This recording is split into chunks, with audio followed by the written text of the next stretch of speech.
കസേരയിൽ കയറി ഇരുന്നതുകൊണ്ടോ അല്ലെങ്കിൽ നമ്മുടെ മുമ്പിൽ കാലിൽ കയറ്റി വെച്ചിരുന്നതുകൊണ്ടോ ഒന്നും ബഹുമാനം പോകില്ല. ഇല്ല, അതുകൊണ്ടൊന്നും പോകുന്നതല്ല ബഹുമാനം. ബഹുമാനം മനസ്സിലാണ് ഉണ്ടാവേണ്ടത്.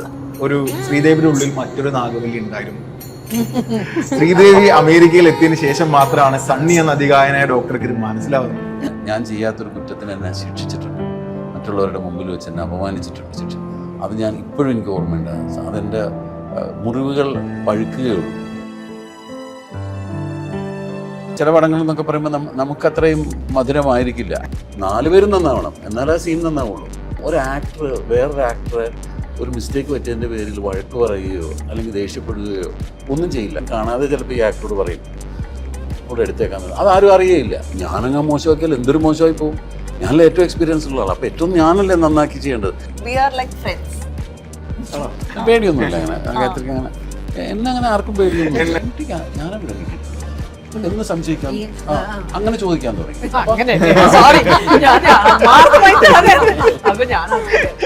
ഒരാൾ നമ്മൾ വേദനിപ്പിച്ചാൽ ഒരുപാട് കാലം ആ മുറിവുണ്ടാവും. എത്രയോ കഥകൾ എഴുതിയിരിക്കുന്നത്. അപ്പോൾ പല അനുഭവങ്ങളിൽ നിന്നാണ് ഓരോ കഥകൾ ഉണ്ടായിട്ടുള്ളതെന്ന് എം ടി സാർ ഒരു ഇൻ്റർവ്യൂവിൽ പറഞ്ഞു. സന്ദേശം എന്ന് പറയുന്ന സിനിമയിൽ അങ്ങനെ കണ്ണ് നനയിക്കുന്ന ഒരു സീൻ അഭിനയിക്കാൻ പറ്റി. അവിടെയാണ് നമുക്കൊരു മാർക്ക് കിട്ടുന്നത്. കണ്ണ് നനയിക്കാൻ പറ്റണം. മോഹൻലാൽ ഒട്ടും കണ്ണിൽ ഗ്ലിസറിൻ ഇടാതെയും കരയാതെയും വളരെ പ്ലെയിനായിട്ട് ഡയലോഗുകൾ പറഞ്ഞ് കരയിപ്പിച്ചിട്ടുള്ള ആളാണ്. നമ്മൾ ചെയ്യുന്നതിന് എന്താ മേക്ക് ബിലീഫാണല്ലോ. ആളുകൾക്ക് തോന്നണം നമ്മൾ ഉള്ളിൽ നിന്ന് കരയണം. കരച്ചിൽ നമ്മൾ മുഖം കൊണ്ട് മാത്രം കരഞ്ഞാലോ അല്ലെങ്കിൽ കണ്ണിൽ ഗ്ലിസറിൻ മാത്രം ഇട്ടാലൊന്നും കരച്ചിലാണെന്ന് ആളുകൾക്ക് തോന്നില്ല. എവിടെ കൈയടിക്കണമെന്നറിയാം, എവിടെ പോകണമെന്നൊക്കെ അവർക്ക് വ്യക്തമായ ധാരണയുണ്ട്. കണ്ണ് നനയാൻ അങ്ങനെ ചെയ്യും. പക്ഷേ ഹുസൈൻ്റെ ഒക്കെ റോള് ചെയ്യുമ്പോൾ അങ്ങനെ ചെയ്തിട്ടില്ല. കാരണം ആദ്യം പറഞ്ഞു കൊടുക്കുമ്പോൾ കണ്ണീരില്ല. അവള് ഇന്നാളെ ഞാൻ എന്നെ ഒരു സ്ഥലത്ത് വെച്ച് കണ്ടിട്ട് എന്നെ മൈൻഡ് ചെയ്തില്ല. അപ്പോൾ ഞാൻ അന്ന് തീരുമാനിച്ചു, എല്ലാ രീതിയിൽ ഇൻസൾട്ട് ചെയ്തിട്ടുണ്ട്. അത്തരം ഇൻസൾട്ടുകൾ ഉണ്ടാവും, വേദനകളുണ്ടാവും, നമുക്ക് അവസരങ്ങൾ നഷ്ടപ്പെടുമ്പോൾ വിഷമങ്ങളുണ്ടാവും. അതൊക്കെ സിനിമയിൽ അല്ലാത്തവർക്കും ഇല്ലേ. മലയാളം കൂടി തമ്മിൽ പിണങ്ങി പോകല്ലേ, അതാണ് ഇപ്പം എൻ്റെ മനസ്സിലെപ്പോഴും ഉള്ള പാട്ട്. എനിക്കങ്ങനെ പറയാനറിയില്ല, മറ്റുള്ളവരാണ് അത് പറയേണ്ടത്. എന്താണ് എൻ്റെ പേഴ്സണാലിറ്റി എന്നും എൻ്റെ പേഴ്സണാലിറ്റിയിൽ ഏറ്റവും അട്രാക്റ്റീവ് ആയിട്ടുള്ളത് എന്താണെന്നും വേറൊരാൾ പറഞ്ഞാലേ എനിക്ക് മനസ്സിലാവും. എൻ്റെ ഒരു നിലപാടിനോട് എതിർപ്പുള്ള ആളുകളുണ്ടാവും. എനിക്കറിയാം എൻ്റെ നിലപാടല്ല വേറൊരാളുടെ നിലപാടെന്ന് അറിയാം. ഇതൊക്കെ ചെയ്ത ഡയറക്ടറാണ് പറയുന്നത് താനൊരു ഓസം ആക്ടറാണ്. അതായത് ഭയങ്കര മഴയായിരുന്നു. അപ്പൊ തിലഞ്ചേട്ടൻ എന്നാ ബാലഗോപാലിനെ അകത്തേക്ക് കയറിക്കോ, പുറത്തു നിന്നാ കുളിരും. ഇത് പറയുമ്പോൾ നമുക്ക് മനസ്സിലാവും ബാലഗോപാലിന്റെ ക്യാരക്ടർ എന്താ. എല്ലാവരും കേൾക്കുന്ന ശബ്ദത്തിൽ ഇവൻ വാപ്പിച്ചി terminated. Hi, hello, this is Ashik. You're watching Skylark Pictures Entertainment's മധുരം ഈ ജീവിതം എന്ന സിനിമ വരെയാണ്. ഭയങ്കര മധുരമുള്ള സ്വീറ്റ് ആയിട്ടുള്ള ഒരു മൂവിയാണ്. ഞാനതിൻ്റെ ഓഡിയോ ലോഞ്ചിലായിരുന്നു. ഇപ്പോൾ അത്രയും മധുരമുള്ള ആളുകൾ ഉണ്ടാക്കുന്ന ഒരു മൂവി കൂടിയാണ്, ഒരു വിഭവമാണ് ശരിക്കും. എൻ്റെ കൂടെ ഉള്ളത് സിദ്ദീഖാണ്, വിനയ് മാമാണ്, പൂജിതയാണ് ആൻഡ് ഗായത്രി സുരേഷാണ്. Welcome guys. First of all ഞാൻ എന്താണെന്ന് അറിയാം സിദ്ദീഖ്, ഇത് തുടങ്ങുമ്പോഴേ ഞാൻ ഇതിലേക്ക് വരുന്നതിൻ്റെ ഓഡിയോ ലോഞ്ച് കണ്ടിട്ടാണ്. അപ്പോൾ ഇവിടെ നമ്മുടെ ഒരുപാട് ഇതിൻ്റെ അണിയറ പ്രവർത്തകർ അവിടെ സംസാരിക്കുന്നുണ്ട്. അവരൊക്കെ സംസാരിക്കുന്ന അവരുടെ സംസാരങ്ങളിലൊക്കെ ഒരു നിഷ്കളങ്കതയുണ്ട്. ഈ സിനിമയുടെ ഒരു ആകെത്തുക നമുക്ക് അവരുടെ വാക്കുകളിൽ നിന്ന് തന്നെ കിട്ടുന്നുണ്ട്. ശരിക്കും എത്രത്തോളം സ്വീറ്റ് ആണ് നമ്മുടെ ഈ സിനിമ മധുരമേ ജീവിതം എന്ന് പറയുമ്പോൾ ആളുകൾ എന്താണ് ശരിക്കും എക്സ്പെക്ട് ചെയ്യുന്നത്? എത്രത്തോളം സ്വീറ്റ് ആണ് അല്ലെങ്കിൽ എന്താണ് ഈ സിനിമ പറയാൻ ഉദ്ദേശിക്കുന്നതെന്നൊക്കെ സിനിമ കണ്ടതിന് ശേഷം പ്രേക്ഷകരാണ് പറയേണ്ടത്. പക്ഷെ എന്നാലും നമ്മളിതിൽ അഭിനയിച്ച ആളുകൾ എന്നുള്ള നിലയിൽ നമ്മളിതിൽ ഒരു 10-30ഓളം ദിവസം ഞങ്ങൾ ഈ സിനിമ ക്രൂവിലുണ്ടായിരുന്നു. ഞങ്ങളെല്ലാവരും കൂടെ ഒന്നിച്ച് ഈ സിനിമ അത്രയും ദിവസം ഞങ്ങൾ കൊണ്ടുപോകുമ്പോൾ ഞങ്ങൾ അനുഭവിച്ചൊരു സന്തോഷവും ഒക്കെ ഉണ്ടല്ലോ, അത് വളരെ വലുതാണ്. ഞങ്ങൾ വളരെ എൻജോയ് ചെയ്ത ഒരു സിനിമയാണ്. ചില സിനിമകൾക്ക് അങ്ങനെ കിട്ടാറുള്ളൂ. മറ്റും ചില പടങ്ങൾ എന്നൊക്കെ പറയുമ്പോൾ നമുക്കത്രയും മധുരമായിരിക്കില്ല. അവിടെ നിന്ന് എക്സ്പീരിയൻസ് മധുരമായിരിക്കില്ല എന്ന് പറയുന്നത് പലതും നമ്മൾ എക്സൈറ്റ് ചെയ്യിക്കുന്നുണ്ടാവില്ല. പിന്നെ അതൊരു ജോലി പോലെ ചെയ്തൊക്കെ പോരുന്ന ചില സിനിമകളുണ്ടാവും. പക്ഷെ ഇതങ്ങനെയല്ല. ഇത് ഞങ്ങളെല്ലാവരും, അത് ഒന്നാമത് ഈ സിനിമയുടെ ഒരു മുഴുവൻ ഫാമിലി അറ്റ്മോസ്ഫിയറിലുള്ള സീക്വൻസസ് ആണ്. അപ്പോൾ മക്കളായിട്ട് വരുന്നതും മരുമക്കളായിട്ട് വരുന്നതും ഒക്കെ ഉള്ള ആളുകളൊക്കെ കൂടെ ഉള്ള സീൻസ് ആകുമ്പോൾ നമുക്കത് ചിലപ്പം ഭയങ്കരമായിട്ട് റിലേറ്റ് ചെയ്യും. നമ്മളത് ഭയങ്കര എൻജോയ് ചെയ്യും. കുറച്ച് സമയത്തൊക്കെ ആണെങ്കിലും നമ്മുടെ ഒരു കുടുംബമാണെന്നൊക്കെ ഉള്ളൊരു തോന്നലുകളുണ്ടാവും. അപ്പോൾ അങ്ങനെ ഞങ്ങൾ ഒരുപാട് എൻജോയ് ചെയ്ത് അഭിനയിച്ചൊരു സിനിമയാണ്. അപ്പോൾ തീർച്ചയായിട്ടും ആ സന്തോഷം അല്ലെങ്കിൽ ആ മധുരം സിനിമയിലും പ്രതിഫലിക്കുമെന്നാണ് ഞങ്ങളുടെയൊക്കെ ഒരു പ്രതീക്ഷ. ഒരു ഫാമിലി സിനിമയിലേക്ക് വരുമ്പോൾ നമ്മുടെ മുമ്പിലൊക്കെ ഒരുപാട് ചിത്രങ്ങൾ ചെയ്തു പോയ ആളാണ് എല്ലാവരും. ഓഫ് കോഴ്സ് സിദ്ദീഖാനെ നമ്മൾ എപ്പോൾ കണ്ടാലും ഇതേ സന്തോഷം നമ്മൾ പങ്കുവെക്കാറുണ്ട്. ഈ ഒരു അദ്ദേഹത്തിന്റെ വൈഫായിട്ട് അഭിനയിക്കുന്നു. സിദ്ദീഖായിട്ട് ഒരുപാട് സിനിമകൾ മുമ്പ് അഭിനയിച്ചിട്ടുണ്ട്. അപ്പോൾ ഈ പറയുന്ന ഈ എത്രത്തോളം സ്വീറ്റാണ്, ഞാൻ നേരത്തെ സാറിനോട് ചോദിച്ച ചോദ്യം തന്നെ ചോദിക്കുകയാണ്, എത്രത്തോളം സ്വീറ്റായിരുന്നു ലൊക്കേഷൻ, അതുപോലെ എത്രത്തോളം മധുരമാണ് ഈ കഥ?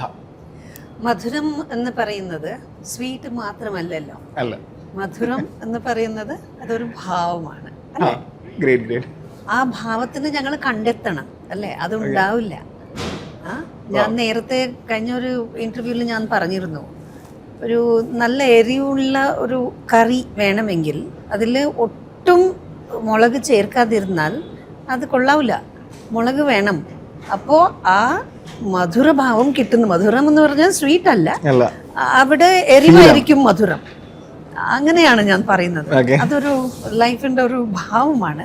അങ്ങനെ ഒരു മധുരത്തിന്റെ ഒരു ഭാവം കൊടുക്കുന്നതിൽ ഈ പടം തീർച്ചയായും വിജയിക്കും. സിദ്ദീഖായിട്ട് എനിക്ക് തോന്നുന്നു എത്ര സിനിമകൾ അഭിനയിച്ചിട്ടുണ്ട് മുൻപ്, കണക്കുണ്ടോ? അങ്ങനെ കണക്കുണ്ട്, കണക്കില്ലാത്ത ഇതൊന്നുമല്ല. മൂക്കില്ല രാജ്യത്ത്, ലാളനം, സൺഡേ ഹോളിഡേ, പിന്നെ central jail, welcome to central jail, പിന്നെ മധുരം ഈ ജീവിതം, പിന്നെ സ്ത്രീ എന്ന സീരിയല് സാറും ഞാനും വർഷങ്ങളോളമാണ് അഭിനയിച്ചിരുന്നത്. അപ്പോൾ സ്ത്രീ 1, സ്ത്രീ ജ്വാല, പിന്നെ ഒരു സ്ത്രീയും കൂടി മക്കളൊക്കെ വലുതാവുമ്പോൾ, അങ്ങനെയൊക്കെ അഭിനയിച്ചിരിക്കുന്നു. പല രീതിയിലുള്ള ക്യാരക്ടേഴ്സിലാണ് അഭിനയിച്ചിരിക്കുന്നത്. അങ്ങനെ വലിയ സന്തോഷത്തോടെയാണ് ഞാൻ ഇതിൽ പങ്കെടുക്കാൻ വന്നത്. സിദ്ദിഖ് സാർ ഉണ്ടെന്ന് പറഞ്ഞിട്ട് നല്ല ചേർച്ചയുള്ള ഒരു കംഫർട്ട് സോണുള്ള ആർട്ടിസ്റ്റാണ്. ആരും കൊതിക്കുന്ന, അവരുടെ ഒപ്പം ജോലി ചെയ്യണം, ആക്ട് ചെയ്യണം എന്നുള്ള ഒരു കൊതി തോന്നുന്ന ആർട്ടിസ്റ്റാണ്. ഇങ്ങനെ ഞാൻ തുറന്നു പറയാം, അത്രയ്ക്ക് ഞാൻ ആസ്വദിച്ചിട്ടുണ്ട് സാറിൻ്റെ performance and the compatibility with the whole team. ഇപ്പോൾ ഞാനൊരു ആർട്ടിസ്റ്റായിട്ട് മാത്രമല്ല, അവരുടെ ഫോക്കസിങ് ഒരു പ്രാവശ്യം കൂടി അവർ തെറ്റിക്കില്ല. ഇപ്പോൾ എൻട്രി എക്സിറ്റ് പോയിന്റ്, ഞാൻ ഈ പടത്തിൻ്റെ ഒരു കാര്യം പറയാം. ഒരു എൻട്രി എക്സിറ്റ് പോയിന്റ് കുറച്ച് മാറ്റിയിട്ട് നമുക്ക് പറഞ്ഞായിരുന്നു ഡയറക്ടർ. പക്ഷെ ആ മാറ്റം ഞങ്ങൾക്കുള്ളിൽ കയറില്ല, എനിക്കും പൂജിതയ്ക്കും അങ്ങനെ കയറില്ല. അപ്പോൾ ആദ്യം സിദ്ദിഖ് സാറാണ് പറഞ്ഞത്, നിങ്ങളത് ആദ്യം മനസ്സിലാക്കുക, ആ എക്സിറ്റ് പോയിന്റ് ഇതാണ്, ആ മറ്റേതല്ല. ഞങ്ങൾ രണ്ടുപേരും മറ്റേതിലാണ് so he is focused all the time that he will not forget a small little detail also. That is the best part of one of the best parts of his performances, maybe from his experiences alle etra സിനിമകൾ എത്ര കലാകാരൻ നമ്മൾ bedroom shoot ചെയ്തപ്പോൾ സിദ്ദീഖ് എങ്ങനെയാണ് ശരിക്കും, ഞാൻ അതിനോട് continuous ആയിട്ട് ചോദിച്ചിരിക്കുകയാണ്, എങ്ങനെയാണ് ശരിക്കും നമ്മുടെ പെർഫോമൻസിൽ നമ്മൾ ഭയങ്കര ഫോക്കസ്ഡ് ആയിരിക്കും അല്ലേ? അപ്പോൾ നമ്മളെ പെർഫോമൻസ് കുറച്ചുകൂടി നന്നാക്കാനൊക്കെ നമ്മൾ എപ്പോഴും ശ്രമിക്കാറുണ്ട്. മറ്റൊരാളുടെ പെർഫോമൻസിൽ ഉണ്ടാകുന്ന ചെറിയ പിഴവുകൾ നമ്മളെ കൊണ്ട് തിരുത്താൻ പറ്റുന്നതാണെങ്കിൽ തിരുത്താം, അല്ലെങ്കിൽ അതിലൊരു ശ്രദ്ധ അറിഞ്ഞോ അറിയാതെ കൊടുക്കാൻ സാധിക്കുന്നത് എങ്ങനെയാണ്? അത് നമ്മൾ പറയേണ്ട സംഭാഷണങ്ങൾ മാത്രമല്ലല്ലോ നമ്മൾ ഓർത്തു വെക്കുന്നത്. നമുക്ക് ആ സീൻ എന്താണെന്നറിയാം, ആ സീനിൻ്റെ കണ്ടൻറ് എന്താണെന്നറിയാം, ആ പെർട്ടിക്കുലർ ഷോട്ടിലൂടെ നമ്മൾ കൺവേ ചെയ്യാൻ ഉദ്ദേശിക്കുന്നത് എന്താണെന്നുള്ളതിനെ പറ്റിയൊക്കെ നമുക്കൊരു ധാരണയുണ്ട്. അപ്പോൾ ബാക്കി കോ ആക്ടേഴ്സും ഒക്കെ അവർക്കും എല്ലാം ഒരു ധാരണയുണ്ട്. പക്ഷേ ചില ആളുകൾക്ക് ചിലപ്പോൾ ചിലൊരു ഫ്ലോസ് വന്നെന്നിരിക്കാം, അവർ ചിലപ്പോൾ ഒരു കോൺസെൻട്രേഷൻ മാറിപ്പോവാം. ഇത് ഇവർക്ക് മിസ്റ്റേക്ക് പറ്റിയെന്ന് പറയുന്നത് ഇവരുടെ മിസ്റ്റേക്ക് അല്ല, അത് നമ്മൾ ഈ മൊത്തം റൂമിൻ്റെ ഒരു കൺസ്ട്രക്ഷൻ മാറ്റിയിരുന്നു. ഓക്കെ. അപ്പോൾ നേരത്തെ ആ റൂം നമ്മൾ എങ്ങനെയാണ് കിടക്കുന്നത് വെച്ചാൽ ആ മുറിയിലേക്ക് വരുന്നത് ആ ഭാഗത്തൂടെയാണ്. പക്ഷെ ഇത് നമ്മൾ അങ്ങനെയല്ല, ഇപ്പം ഷൂട്ട് ചെയ്യുന്നത് നമ്മൾ വേറൊരു സ്ഥലത്തെ റൂമായിട്ടാണ് ഇത് ചെയ്യുന്നത്. സിനിമയിൽ അങ്ങനെയൊക്കെ ചില മാറ്റങ്ങൾ വേണ്ടി വരും. അപ്പോൾ അങ്ങനെ വരുമ്പോൾ വേറൊരു കോറിഡോറിൽ നിന്നൊരു ഡോർ വഴി എൻ്റർ ചെയ്ത് കഴിഞ്ഞാൽ ഈ മുറിയിൽ നമ്മൾ ഇന്ന ഭാഗത്തു കൂടെയാണ് വരേണ്ടത്. അത് ചിലപ്പോൾ പെട്ടെന്ന് ഇവർ മറന്നു പോയതുകൊണ്ടാണ്.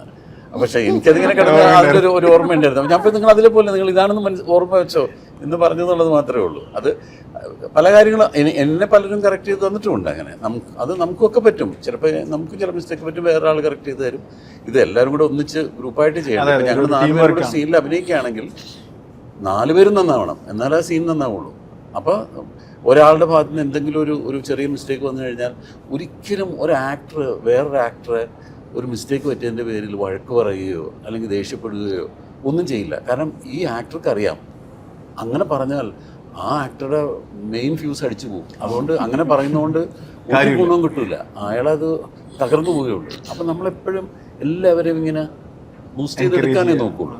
അതിപ്പോൾ 1 more എടുക്കേണ്ടി വന്നു, അല്ലെങ്കിൽ ആ പറഞ്ഞത് നന്നായില്ലെങ്കിൽ പോലും ചിലപ്പോൾ നമ്മൾ വേറെ ഡയറക്ടറോ ആരും കാണാതെ ചിലപ്പോൾ ഈ ആക്ടറോട് പറയും ഇവിടെ എടുത്തേക്കാന്ന്. അതാരും അറിയേയില്ല. അപ്പോൾ വേറെ നമ്മളെ ഡയറക്ടറോട് പറഞ്ഞു ഒന്നുകൂടെ എടുക്കാമെന്ന് പറഞ്ഞ് അത് അങ്ങനെയൊക്കെ നന്നാക്കി കൊണ്ടുവരുമ്പോഴാണ് സിനിമ മൊത്തം നന്നാവുള്ളൂ. എക്സ്പീരിയൻസ്ഡ് ആക്ടറുടെ കൂടെ അഭിനയിക്കും. ഇപ്പം നമ്മൾ 4 പേര് അഭിനയിക്കുന്നതിൽ ഇപ്പോൾ ഏറ്റവും എക്സ്പീരിയൻസ് കുറഞ്ഞ ആൾ ഗായത്രിയാണെന്ന് വിചാരിക്കും. അപ്പോൾ ഗായത്രിയുടെ ഉള്ളിൽ എന്തായിരിക്കും, അയ്യോ അവർ 3 പേരും നന്നായിട്ട് ചെയ്യും, ഞാനായിട്ട് തെറ്റിക്കരുത്, ഞാൻ ഈ സീൻ മോശമാക്കരുത്, ഞാനാണ് ഏറ്റവും ശ്രദ്ധിക്കണമെന്ന് വെച്ചാൽ അപ്പോൾ ആ കുട്ടി ഏറ്റവും അധികം ശ്രദ്ധിക്കും. ഞാൻ വിചാരിക്കുന്നത് എന്താണ്, മറ്റൊരു 3 പേരും എന്നെക്കാൾ എക്സ്പീരിയൻസ് കുറഞ്ഞ ആളുകളാണ്, അവർ നന്നാക്കും, ഞാനങ്ങ് മോശമാക്കിയാൽ എന്തൊരു മോശമായി പോകും, ഞാനല്ലേ ഏറ്റവും എക്സ്പീരിയൻസ് ഉള്ള ആൾ, അപ്പോൾ ഏറ്റവും ഞാനല്ലേ നന്നാക്കി ചെയ്യേണ്ടത്. അങ്ങനെ ഓരോരുത്തരും നമ്മളിത് ഏറ്റവും അധികം നന്നാക്കണം, നമ്മളായിട്ട് ഇതിനൊരു മോശം വരരുത് എന്ന് ചിന്തിച്ചെങ്കിൽ മാത്രമാണ് ഒരു സീൻ നന്നാവുള്ളൂ. അതല്ലാതെ ഇപ്പം നമ്മൾ പലരും കൂടെ അഭിനയിക്കുമ്പോൾ ഇപ്പോൾ ചില ആളുകളുണ്ട് ഒരേ കൈൻഡ് ഓഫ് റോളായിരിക്കും അവരെപ്പോഴും ചെയ്യുക, അതിലവർ മാസ്റ്റേഴ്സ് ആയിരിക്കും. ഏത് പാതിരാക്ക അവരവർക്ക് തിന്നു വിളിച്ചെഴുന്നേപ്പിച്ച് വന്നാലും അവരത് കൂളായിട്ട് ചെയ്തിട്ട് പോകും. അപ്പം അതിൽ അവർക്ക് അത്ര ഒരു ഇൻവോൾവ്മെൻറ്റിൻ്റെ ഒന്നും ആവശ്യമില്ല, അങ്ങ് പുല്ലുപോലെ പറഞ്ഞിട്ട് പോകും. അതുപോരാ, നമുക്ക് അതല്ല ആ സീനിൽ ഈ സിനിമ നമ്മൾ അഭിനയിക്കുമ്പോൾ ഇതിനു മുമ്പ് നമ്മൾ ഇങ്ങനത്തെ റോളുകൾ ഒരുപാട് ചെയ്തിട്ടുണ്ടെങ്കിൽ പോലും ഈ സിനിമ നമ്മൾ ആദ്യമായിട്ട് ചെയ്യല്ലേ. അപ്പോൾ ഇതിലൊരു മാറ്റം വരുത്തണം. നമ്മൾ ആരോടാണ് നമ്മൾ മത്സരിക്കുക, നമ്മളോട് തന്നെയാണ്. ഞാൻ 100 സിനിമയിൽ അഭിനയിക്കുമ്പോൾ 99 സിനിമ കംപ്ലീറ്റ് ചെയ്ത എന്നോടാണ് 100ാമത്തെ സിനിമയിൽ ഞാൻ മത്സരിക്കേണ്ടത്. ആ 99 സിനിമയിൽ ചെയ്ത പോലെ പോരാ, അതിനേക്കാൾ നന്നാവണം. അത് എല്ലാവരുടെ ഉള്ളിലുണ്ടാവും. ഇതെല്ലാവരും ഇതൊക്കെ ആഗ്രഹിക്കുകയും ഇതൊക്കെ പ്രാവർത്തികമാക്കാൻ ശ്രമിക്കുകയൊക്കെ ചെയ്തിട്ടാണ് അഭിനയിക്കുന്നത്. അപ്പോൾ ഈ ഇത്തരം ചില കാര്യങ്ങളൊക്കെ വരുമ്പോൾ എല്ലാവരും അത് കറക്റ്റ് ചെയ്യും. അത് അതിൻ്റെ ഒരാളുടെ മിടുക്കൊന്നുമല്ല. ഞാൻ ഇവരെ രണ്ടുപേരും ശ്രദ്ധിക്കായിരുന്നു. ആക്ച്വലി ഒരു ഭയങ്കര 2 ബെനിഫിഷ്യറീസ് ആണല്ലേ ഈ ടോക്കിന്റെ. ആക്ച്വലി തീർച്ചയായിട്ടും ഭയങ്കര ഒരു എക്സ്പീരിയൻസ് ആണ് ഇവിടുന്ന് കിട്ടുന്നത്. ഒരു ക്ലാസ് കേട്ട മൂടാണ്. എനിക്കൊക്കെ ഭയങ്കരമായിട്ട് ഇത് കേൾക്കുമ്പോൾ നിങ്ങളെയാണ് ശ്രദ്ധിച്ചത്. രണ്ടുപേരും ഭയങ്കര കറക്റ്റ് ആണല്ലോ, ഞങ്ങളുടെ അവസ്ഥ കൂടി അവിടുന്ന് പറഞ്ഞു മനസ്സിലാക്കുന്നത്. യെസ്, ഗായത്രി പറയൂ, എന്താണ് ശരിക്കും കഥാപാത്രം, എങ്ങനെയാണ് സിനിമ? ഇതിൽ ഞാനൊരു ക്യാമിയോ ആണ് ചെയ്തിരിക്കുന്നത്. ദീപ എന്നാണ് ക്യാരക്ടറുടെ പേര്. ഒരു സിദ്ദിഖയുടെ കൂടെയാണ് ഇതുള്ളത്. അപ്പൊ അത് തന്നെയാണ് ഈ സിനിമ എടുക്കാൻ കാരണം. അപ്പോ സിദ്ദിഖയുടെ പ്രൈവസിയിലേക്ക് കയറി ചെന്ന് അല്ലെങ്കിൽ ആ ബൗണ്ടറി ഭേദിച്ചുകൊണ്ട് അദ്ദേഹത്തിനോട് ഒരു ഇന്റഗ്രൽ ആയിട്ടുള്ള ഒരു ക്വസ്റ്റ്യൻ ചോദിക്കുന്ന ഒരു ക്യാരക്ടറാണ്. അതിൽ നിന്നാണ് എന്തോ ഇമ്പോർട്ടന്റ് നടക്കുന്നത് എന്നാണ് പറഞ്ഞത് ഡയറക്ടർ. അതാണ് എന്താണെന്ന് കണ്ടറിയാം. അതെ. അപ്പോ സിദ്ദിഖായിട്ടുള്ള ഒരു കോമ്പിനേഷൻ ശരിക്കും ഒരു പേരുണ്ടോ? ഇപ്പൊ സിദ്ദിഖ പറഞ്ഞ സിദ്ദിഖയുടെ സൈഡാണല്ലോ. അപ്പൊ ഗായത്രിയുടെ മൈൻഡ് സെറ്റിൽ എന്താണ് സിദ്ദിഖായിട്ട് അഭിനയിക്കുന്നത്? എനിക്ക് സിദ്ദിഖായിട്ട് ഭയങ്കര കംഫർട്ടബിൾ ആണ്. എനിക്ക് പേഴ്സണലി അറിയുന്ന ഒരാളാണ്. അപ്പൊ അതുകൊണ്ട് എനിക്ക് ഒട്ടും പേടി ഉണ്ടായിരുന്നില്ല. Because we are like friends. പേടിയൊന്നുമില്ല അങ്ങനെ ഗായത്രിക്ക്. അങ്ങനെ എന്നെ അങ്ങനെ ആർക്കും പേടിയൊന്നും. ഞാൻ റെസ്പെക്ട് ഉണ്ട് കേട്ടോ. അതൊക്കെ ഉണ്ട്. ആ പേടിയെന്ന് പറയുന്നത് വേറൊന്നാണ്. നമ്മളൊരാളെ ഭയന്ന് പോയ മറ്റൊരാൾ നമ്മളെ ഭയക്കുന്നു എന്ന് പറയുന്നത് ഒരു നല്ല ക്വാളിറ്റി അല്ല. നല്ല ക്വാളിറ്റി ആരും ഭയക്കാൻ പാടില്ല. ബഹുമാനം ഉണ്ടാവാം, സ്നേഹം ഉണ്ടാവാം. അതിപ്പം നമ്മുടെ ഒപ്പം വന്ന് കസേരയിൽ കയറി ഇരുന്നതുകൊണ്ടോ അല്ലെങ്കിൽ നമ്മുടെ മുമ്പിൽ കാലിൽ കയറ്റി വെച്ചിരുന്നതുകൊണ്ടോ ഒന്നും ബഹുമാനം പോകില്ല. ഇല്ല, അതുകൊണ്ടൊന്നും പോകുന്നതല്ല ബഹുമാനം. ബഹുമാനം മനസ്സിലാണ് ഉണ്ടാവേണ്ടത്. അതിപ്പോൾ എൻ്റെ കുട്ടികളൊന്നിരിക്കുമല്ലോ, എൻ്റെ മോള് ചിലപ്പോൾ അവള് കസേരയിൽ ഇരുന്നിട്ട് അവളുടെ കാലിൽ ചിലപ്പോൾ എൻ്റെ ദേഹത്ത് കയറ്റി വെച്ചെന്നിരിക്കും, അല്ലെങ്കിൽ ഞങ്ങൾ ചിലപ്പോൾ ഒന്നിച്ച് ബെഡിൽ കിടക്കുമ്പോൾ അവരൊരു കാലെടുത്ത് എൻ്റെ ശരീരത്തിൽ വെച്ച് വന്നിരിക്കും. അതിലുകൊണ്ടൊന്നും ബഹുമാനം പോകുന്നതല്ല. അങ്ങനെ അന്ന് പിന്നെ ധൈര്യമായിട്ട് വെച്ചോളൂ. അവൾ അങ്ങനെ ഇരിക്കുമ്പോഴല്ലേ എൻ്റെ ഭംഗി. അങ്ങനെ തന്നെ ഇരിക്കണം. അതൊന്നും അല്ല, അത്തരം ഒരു ജസ്റ്ററിലൊന്നും അല്ല ബഹുമാനം ഇരിക്കുന്നത്. പൂജിത പറയൂ, എന്താണ് പൂജിത ഇങ്ങനെ ആലോചിച്ചിരിക്കുകയാണല്ലോ, എത്രത്തോളം എക്സൈറ്റഡ് ആണ്? ആക്ച്വലി ഞാൻ ഭയങ്കര ഹാപ്പിയാണ് കേട്ടോ. കാരണം എന്താ പറയുക, ഇങ്ങനത്തെ ഒരു ക്യാരക്ടർ ഇതിന് മുന്നേ ചെയ്തിട്ടില്ല. ആൻഡ് ഇവരുടെ കൂടെ ചെയ്യാൻ കിട്ടിയത് എനിക്ക് ഏറ്റവും വലിയ അനുഗ്രഹമാണ്. കാരണം എന്താ പറയുക, ഇപ്പോൾ എസ്പെഷ്യലി സിദ്ദിഖയുടെ കൂടെ എനിക്ക് കുറേ കോമ്പിനേഷൻ ഉണ്ടായിരിക്കുന്നത്. ഓക്കെ, അപ്പോൾ നമ്മൾ ഓരോ സീൻ ചെയ്യുമ്പോൾ സിദ്ദിഖ് അടിപൊളിയാണല്ലോ, നമുക്ക് എല്ലാവർക്കും അറിയാമല്ലോ. അപ്പോൾ നമുക്കും ലൈക്ക് ഓക്കെ ഫൈൻ, അറ്റ്ലീസ്റ്റ് നമ്മളെ അതെ ഇറ്റ്സ് ലൈക്ക് നമ്മൾ എന്തിനും സിദ്ദിഖ നമുക്ക് ഓരോ സീൻ. ഇപ്പോൾ ഞങ്ങൾക്ക് ഒരു ഓർമ്മയുണ്ട്, ഒരു മറ്റേ ഫിഷ് ഉണ്ടാക്കുന്ന ഒരു സീൻ കിച്ചണിൽ. ഓക്കെ, ഞാൻ ഡയറക്ടർ പറഞ്ഞ അതേപടി ഞാൻ ചെയ്തു. അപ്പോൾ സിദ്ദിഖ വരുമ്പോൾ കുറച്ചിന് ഇതിങ്ങനെ വന്നാൽ കുറച്ചിന് ലൈഫ് വരും. അപ്പോൾ നമ്മൾ ഓരോ വട്ടം സിദ്ദിഖയുടെ കൂടെ ഓരോ സീൻ ചെയ്യുന്ന സമയത്ത് ആ ലൈഫ് എലിമെൻ്റ് അല്ലേ, അത് സിദ്ദിഖയുടെ സജഷനാണ്. So that so nice. പിന്നെ വിനയ ചേച്ചി എന്ന് പറഞ്ഞാൽ she's always so peaceful. Okay, അപ്പോൾ നമ്മൾ പെർഫോമൻസ് ചെയ്യുമ്പോൾ ഓൾസോ ആ ഒരു കാം ഫേസ് ആകുമ്പോൾ നമ്മൾ ചെയ്യുമ്പോൾ വിൽ ആസ്കർ ഇങ്ങനെ ഓക്കെ ആണോ, ശരി ഓക്കെ ആണ്, പക്ഷെ വേണമെങ്കിൽ ഇങ്ങനെയും ചെയ്യാം. അപ്പോൾ we like okay fine. So നമുക്ക് എപ്പോഴും ലൈക്ക് ഒരു ഇമ്പ്രൂവ് ചെയ്യാൻ വേണ്ടിയിട്ട് ഒരു സ്പേസ് ഉണ്ട്. അപ്പോൾ ഇമ്പ്രൂവ് ചെയ്യാനുള്ള സ്പേസ് നമ്മൾ കാണുമ്പോൾ ലൈക്ക് ഓക്കെ ഫൈൻ, നമ്മൾ becoming better than the previous മൂവിയിൽ നമുക്ക് ചിന്തിക്കുമ്പോൾ നമ്മുടെ സെൽഫായിട്ടുള്ളൊരു അനാലിസിസ്, ഇനി ആൾക്കാർ കാണുമ്പോൾ എന്ത് പറയുന്നത് എനിക്കറിയില്ല, പക്ഷെ നമ്മുടെ സെൽഫായിട്ടുള്ളൊരു അനാലിസിസിൽ വി ഫീൽ ഹാപ്പി. മണിച്ചിത്രത്താഴിനെ പറ്റി സംസാരിക്കുന്ന സമയത്ത് ആൾ പറഞ്ഞൊരു പെർസ്പെക്റ്റീവാണ്, അത് എനിക്ക് ഭയങ്കര ഇഷ്ടമായി. അതുകൊണ്ട് ഇപ്പോൾ ചേച്ചി എപ്പോഴെങ്കിലും കാണുമ്പോൾ അത് പറയണമെന്ന് ഞാൻ വിചാരിച്ചു. സണ്ണി ബായ് പറഞ്ഞു പോകുന്നുണ്ടല്ലോ, അപ്പോൾ പിന്നെ ശ്രീദേവിയെ കാണാൻ വേണ്ടി വീണ്ടും വരുമായിരിക്കും. വന്നതിന് ശേഷം ശ്രീദേവിയെ കല്യാണം കഴിക്കുമായിരിക്കും. കഴിച്ചതിന് ശേഷം വീണ്ടും അമേരിക്കയിലേക്ക് കൊണ്ടുപോകുമായിരിക്കും. അതിനുശേഷം ആള് പറഞ്ഞൊരു പെർസ്പെക്റ്റീവ് ആളുടെ ജനറേഷനിൽ നിന്ന് പറയേണ്ടതല്ല. ഐ മീൻ പറയാൻ നമ്മൾ എക്സ്പെക്ട് ചെയ്യുന്നില്ല ആള് പറയാൻ. അവിടുന്ന് അവർ ശ്രീദേവി ശരിക്കും ശ്രീദേവിയുടെ ഉള്ളിൽ മറ്റൊരു നാഗവല്ലി ഉണ്ടായിരുന്നു. ശ്രീദേവി അമേരിക്കയിൽ എത്തിയതിനു ശേഷം മാത്രമാണ് സണ്ണി എന്ന അതികായനായ ഡോക്ടർക്ക് ഇത് മനസ്സിലാവുന്നത്. അവിടെ ചെന്നതിന് ശേഷം അമേരിക്കയിൽ ഒരു ഇംഗ്ലീഷ് പ്രേതായിട്ട് ശ്രീദേവി എലസുന്ന ഒരു സെക്കൻഡ് പാർട്ടിനെ പറ്റിയാണ് അവർ സംസാരിക്കുന്നത്. ശരിക്കല്ലേ? അല്ല, അങ്ങനെ ഒരു തോട്ട് പ്രോസസ് എപ്പോഴെങ്കിലും മൈൻഡിൽ വന്നിട്ടുണ്ടോ? ഒരു മണിച്ചിത്രത്താഴ് ടു ശ്രീദേവി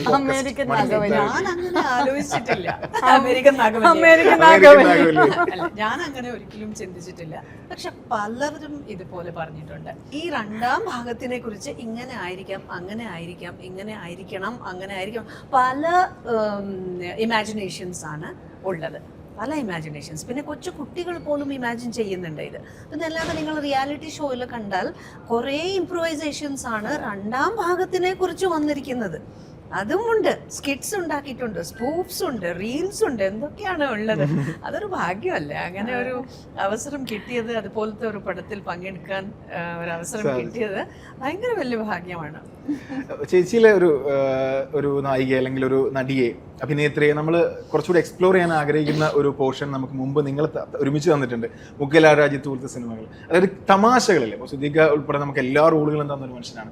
അപ്പോൾ പക്ഷേ ആളുകൾ ഒരു അഭിനേതാവായി അംഗീകരിക്കുക കൂടുതലും സെന്റിമെന്റൽ കഥാപാത്രങ്ങൾ ചെയ്യുമ്പോഴാണെന്ന് എനിക്ക് തോന്നിയിട്ടുണ്ട്. ഒരുപാട് ചർച്ചകളും നിരൂപക വൃന്ദങ്ങൾ നടന്നു വരാറുണ്ട്. അപ്പോൾ സിദ്ദീഖ ശരിക്കും എങ്ങനെയാണ് അതിനെ ഒന്ന് അനലൈസ് ചെയ്യുന്നത്? അതായത് തമാശ, ഇപ്പം മുള്ളൻ ചന്ദ്രപ്പനെ നമുക്കൊക്കെ ഇഷ്ടമാണ്, പക്ഷെ അതിലും നമുക്ക് ഒരുപാട് ഫീലില്ല. നമ്മുടെ ഹൃദയത്തോട് ചേർന്ന് നിൽക്കുന്ന ആളായിരിക്കും സന്ദേശത്തിലെ അവരുടെ അളിയനായിട്ട് വരുന്ന ആൾ, ആ കഥാപാത്രം. അല്ലെങ്കിൽ നമ്മുടെ ഹസൻ, സുരേഷേട്ടനോട് പറയുന്ന ഹസൻ. അപ്പോൾ ഇതെല്ലാം നമ്മുടെ ഹൃദയത്തോട് ചേർന്ന് നിൽക്കുന്ന ഒരു വലിയ പ്രധാനപ്പെട്ട ഘടകം അതിൻ്റെ സെന്റിമെന്റൽ അപ്രോച്ചാണ്. മറ്റേത് ഒരു തമാശയാണെങ്കിൽ പോലും ആളുകൾ ഹൃദയത്തിലേക്ക് കയറുന്നത് സെന്റിമെന്റ്സ് ആണെന്ന് തോന്നിയിട്ടുണ്ട്. അത് എന്തുകൊണ്ടായിരിക്കാം? അത് എന്തെടുത്താലും, കഥകളാണെങ്കിലും സിനിമകളാണെങ്കിലും നമ്മളുടെ കണ്ണ് നനയിക്കണം. ഹൃദയത്തിലേക്ക് കയറുക എന്ന് പറഞ്ഞാൽ നമ്മുടെ കണ്ണ് നിറയുമ്പോഴാണ് നമ്മളത് മനസ്സിൽ ഓർത്തു വെക്കുള്ളൂ. എപ്പോഴും മുറിവുകളാണ് നമ്മൾ കൂടുതൽ. ഇപ്പോൾ ഒരാൾ നമ്മളെ വേദനിപ്പിച്ചാൽ ഒരുപാട് കാലം ആ മുറിവുണ്ടാവും. ഒരാൾ തമാശ പറഞ്ഞ് ചിരിച്ചിട്ട് പോയി കഴിഞ്ഞാൽ ചിലപ്പോൾ അയാളെ നമ്മൾ മറന്നു പോകും, ആ തമാശ മറന്നു പോകും. തമാശ നമ്മൾ അത്രയും സമയം ചിലപ്പോൾ ഓർത്ത് വെച്ചൊന്നുമില്ല.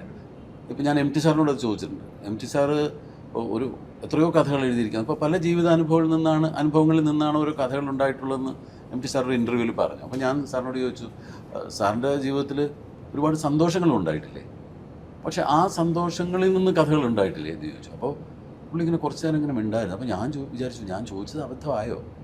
പുള്ളി ഇങ്ങനെ ആലോചിച്ചു, ഞാൻ ഇപ്പോഴാണ് അത് ആലോചിക്കുന്നത്, ഉണ്ടായിട്ടില്ല. പുള്ളി പറഞ്ഞപ്പോൾ എനിക്ക് ജ്ഞാനപീഠം കിട്ടിയത് എന്നെ വളരെ സന്തോഷിപ്പിച്ചൊരു കാര്യമാണ്, എനിക്ക് കിട്ടുന്നൊരു പുരസ്കാരം. ആ വാർത്ത ഞാൻ കേൾക്കുമ്പോൾ ഞാൻ ഒരുപാട് സന്തോഷിച്ചിരുന്നു. പിറ്റേ ദിവസം പത്രത്തിൽ അത് വായിക്കുന്നു, ആളുകൾ കുറച്ച് പേര് എന്നെ വിളിക്കുന്നു, അഭിനന്ദിക്കുന്നു. ഒരാഴ്ച കഴിഞ്ഞപ്പോൾ ആ സന്തോഷത്തിൻ്റെ അളവ് കുറഞ്ഞു തുടങ്ങി. എനിക്ക് ആദ്യം അത് കിട്ടിയപ്പോൾ ഉള്ള ഒരു എക്സൈറ്റ്മെൻ്റ് ഒന്നും ഒരു മാസം കഴിയുമ്പോഴില്ല. 2 മാസം കഴിയുമ്പോൾ ഞാനത് പലപ്പോഴും മറക്കാൻ തുടങ്ങി. അടുത്ത വർഷം വേറൊരാൾക്ക് ജ്ഞാനപീഠം കിട്ടിയപ്പോൾ ആളുകളും അത് മറന്നു. പിന്നീട് ചിലപ്പോൾ MT ജ്ഞാനപീഠം കിട്ടിയിട്ടുണ്ടോ എന്ന് സംശയിക്കാൻ, അങ്ങനെ ചോദിക്കാൻ തുടങ്ങി.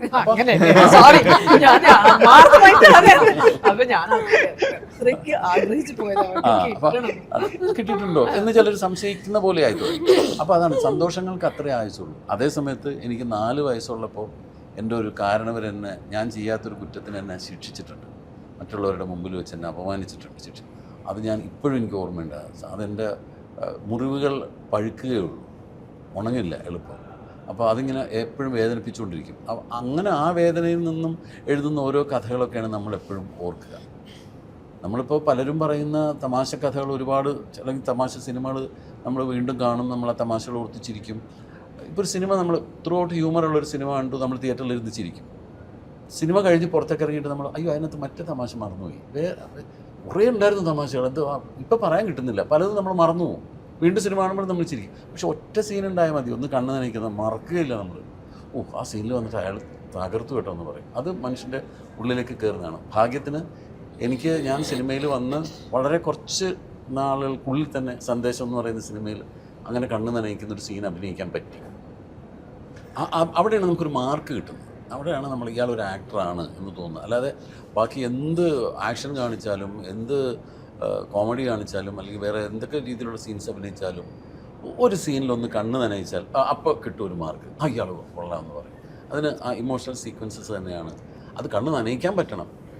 പ്രത്യേകിച്ച് ഇവർക്ക് എളുപ്പമാണ്. സ്ത്രീകൾ കരയുന്നത് അവർക്ക് കരയാനും എളുപ്പമാണ്, കരയിപ്പിക്കാനും എളുപ്പമാണ്. ആണുങ്ങൾ കരയുന്ന സ്ക്രീനിൽ ഭയങ്കര റിസ്ക്കാണ്. പെട്ടെന്ന് പോവും. ആ കരച്ചിൽ നല്ലതല്ലെങ്കിൽ പെട്ടെന്ന് കൂവിപ്പോവും. ഇപ്പോൾ മോഹൻലാൽ ഒട്ടും കണ്ണിൽ ഗ്ലിസറിൻ ഇടാതെയും കരയാതെയും വളരെ പ്ലെയിനായിട്ട് ഡയലോഗുകൾ പറഞ്ഞ് കരയിപ്പിച്ചിട്ടുള്ള ആളാണ്. ടി.പി. ബാലഗോപാലൻ എം.എ. എന്ന് പറയുന്ന സിനിമയിൽ കല്യാണം കഴിച്ച് പോകുന്ന പെങ്ങളോട് പറയുന്നത്, മോളെ ചേട്ടൻ്റെ കയ്യിൽ ഇപ്പോൾ ഇതേ ഉള്ളൂ, 50 രൂപയേ ഉള്ളൂ, നിനക്ക് വല്ല ചാന്തോ പൊട്ടോ കൺമഷിയോ ഒക്കെ വാങ്ങാൻ കിട്ടുന്നു. അയാൾ കരയുന്നുമില്ല, ഒരു ഇമോഷണലായിട്ട് അഭിനയിക്കുന്നുമില്ല. പക്ഷേ തിയേറ്ററിലിരുന്ന് കാണുന്നവൻ്റെ മുഴുവൻ കണ്ണ് നിറഞ്ഞു. അതാണ് ഒരു മിടുക്കുന്നത്. കണ്ണ് നനയിക്കാൻ കഴിയണം. ഇമോഷണലായ ഒരു സീനെങ്കിലും അഭിനയിക്കാൻ കഴിഞ്ഞാലാണ് ഒരു ആക്ടർ എപ്പോഴും അംഗീകരിക്കപ്പെടുള്ളൂ. കണ്ണ് നനയിക്കുന്ന കാര്യം പറയുമ്പോൾ സന്ദേശത്തിലെ സ്കൂൾ കുട്ടി, പുറത്തേക്ക് നിന്ന് അമ്മയെ കാത്ത് ഫീസ് കൊടുക്കാൻ പറ്റാതിരുന്ന കുട്ടിക്കും വീട്ടിലേക്ക് സുരേഷ് ഏട്ടൻ കൊണ്ടുവരുന്ന ഹസനും ഒക്കെ ഉണ്ടായിരുന്ന ദുഃഖം സിദ്ദീഖ് എന്ന ആക്ടർക്ക് ഉണ്ടായിട്ടുണ്ടോ? അല്ലെങ്കിൽ അദ്ദേഹത്തിന് അത് ഒരു കഥാപാത്രം ചെയ്യുമ്പോൾ ആ ഒരു കഥാപാത്രത്തിൻ്റെ ദുഃഖമൊക്കെ നമ്മുടെ മനസ്സിന് ഭാരമായിട്ട് മാറിയിട്ടുണ്ടോ? അതുകൊണ്ടായിരിക്കുമോ ചിലപ്പോൾ ശബ്ദത്തിലുള്ള വ്യതിയാനങ്ങൾ, ഇടർച്ചകൾ, പതുങ്ങലുകളൊക്കെ നമുക്ക് ക്യാരക്ടറായിട്ട് തന്നെ പുറത്തേക്ക് തരാൻ കഴിയും? ഇല്ല. അതുവരെ ഇപ്പോൾ ലേലം അഭിനയിക്കുമ്പോൾ, ലേലത്തിലെ ഹുസൈൻ അഭിനയിക്കുമ്പോൾ അതുവരെയുള്ള എൻ്റെ ജീവിതം നോക്കിക്കഴിഞ്ഞാൽ എനിക്ക് അങ്ങനെ അത്രയും ഒരു ഇൻറ്റൻസിറ്റി ഉള്ള ഒരു മുഹൂർത്തമൊന്നും എൻ്റെ ജീവിതത്തിൽ അങ്ങനെ ഉണ്ടായിട്ടില്ല. അല്ല, കഥാപാത്രത്തിൻ്റെ ദുഃഖം ഉൾക്കൊള്ളുന്നത് എങ്ങനെയാണ്? അത് നമ്മൾ മറ്റു പലരും അഭിനയിക്കുന്നത് കണ്ടും, അല്ലെങ്കിൽ അങ്ങനെ നമ്മൾ ഇപ്പം കരയുന്നതും അല്ലെങ്കിൽ എന്തും നമ്മൾ ചെയ്യുമ്പോൾ ആർട്ടിഫിഷ്യൽ ആവാൻ പാടില്ല. ആർട്ടിഫിഷ്യലായിട്ട് അഭിനയിക്കുന്നത് പോലും നാച്ചുറൽ ആയിരിക്കണം.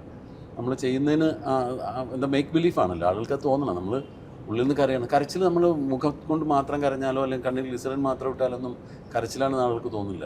ആൾക്ക് ഇതെല്ലാം അറിയാം. കാണുന്ന ഓഡിയൻസിനെ സംബന്ധിച്ചിടത്തോളം ഓഡിയൻസിന് ഇതെല്ലാം കറക്റ്റായിട്ട് മെഷർ ചെയ്യാൻ അറിയാം, അവർക്ക് ജഡ്ജ് ചെയ്യാൻ അറിയാം, എവിടെ കൈയടിക്കണമെന്നറിയാം, എവിടെ പോകണമെന്നൊക്കെ അവർക്ക് വ്യക്തമായ ധാരണയുണ്ട്. നമ്മൾ മുമ്പൊക്കെ സിനിമ എടുക്കുമ്പോൾ ചില സംവിധായകർ പറയുകയായി നമ്മളോടൊക്കെ പറയും, കുഴപ്പമില്ല, സാധാരണക്കാരന് മനസ്സിലാവില്ല, അല്ലെങ്കിൽ സാധാരണക്കാരന് എല്ലാം മനസ്സിലാവും.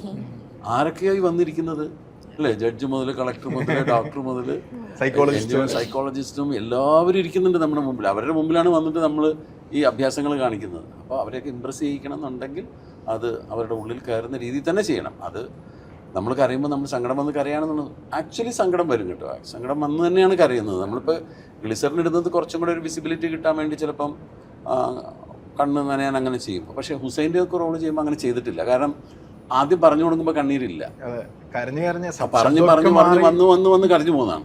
അപ്പോൾ അങ്ങനെ അത് ഒരു ഭാഗ്യവും കൂടിയാണത്. അങ്ങനെ നമ്മൾ ചിലപ്പോൾ ഒരുപക്ഷെ ഒരു കലാകാരൻ്റെ മനസ്സെന്ന് പറഞ്ഞാൽ അങ്ങനെ ആയിരിക്കണം എന്നാണ്. നമ്മൾ എന്താ പറയുക, ഒരു ശ്രുതി എല്ലാ ഇതുകളും മുറുക്കി വെച്ചിട്ടുള്ളൊരു തമ്പുരുവായിരിക്കണം കലാകാരൻ്റെ മനസ്സെന്നാണ്.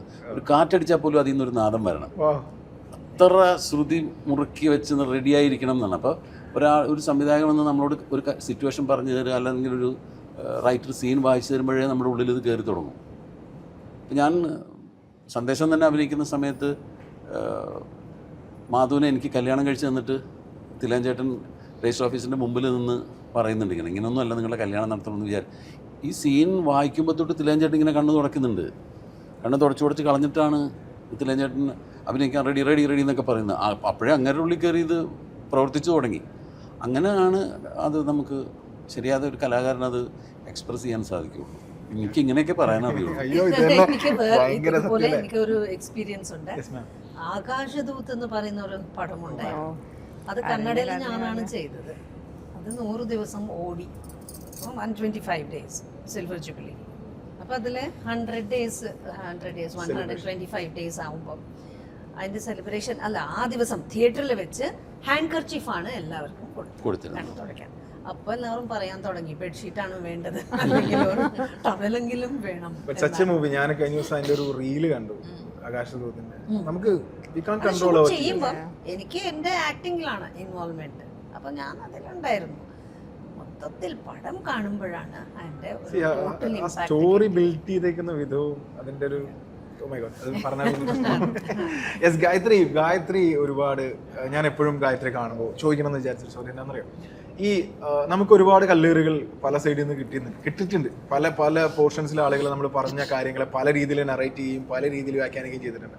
അപ്പോഴൊക്കെയും സിനിമ ഒരു സ്വപ്നം തന്നെയാണ്, സിനിമയിലേക്ക് എത്തുക അല്ലെങ്കിൽ സിനിമ വീണ്ടും ചെയ്യുക, ഒരുപാട് കഥാപാത്രങ്ങൾ ഉണ്ടാവുക എന്നുള്ളതും ഒരുപാട് സിനിമകൾ സംഭവിക്കുക എന്നുള്ളതും. എപ്പോഴെങ്കിലും ഒരു ഒരു ഒരു മുഹൂർത്തത്തിൽ ഒരു സെൽഫ് ഡൗട്ട്, നിർത്താം വേണ്ട ആർക്കും, ആ ഒരു സംഭവം തോന്നിയിട്ടുണ്ടോ മനസ്സിൽ? ഓഫ് കോഴ്സ് ഇപ്പോഴും എനിക്ക് തോന്നാറുണ്ട് വേണോ, പക്ഷെ എന്നാലും എന്തോ എനിക്ക് സിനിമയോട് ഭയങ്കര ഇഷ്ടമാണ്, അതുകൊണ്ട് തന്നെ അത് നിർത്താൻ പറ്റുന്നില്ല. ഹോപ്പാണല്ലോ, കിട്ടും, വരും എന്നുള്ളൊരു ഹോപ്പാണ്. ആൻഡ് എനിക്ക് വരണമുണ്ട് കേട്ടോ. അതിപ്പോൾ ഈ ഒരു സിനിമ എനിക്ക് ഇതിൻ്റെ ഒരു സെക്കൻഡ് ഫേസ് ആയിട്ടാണ് ഞാൻ കാണുന്നത്. അപ്പോൾ അതിലത്തെ ആദ്യത്തെ സിനിമയാണ് മധുരമീ ജീവിതം. ഇനി 2 പടങ്ങൾ വരാനുണ്ട്, പിന്നെ കുറച്ച് അത്യാവശ്യം നല്ല ഓഫേഴ്സൊക്കെ വരുന്നുണ്ട്. സോ ഒരു ചലനമുണ്ട്.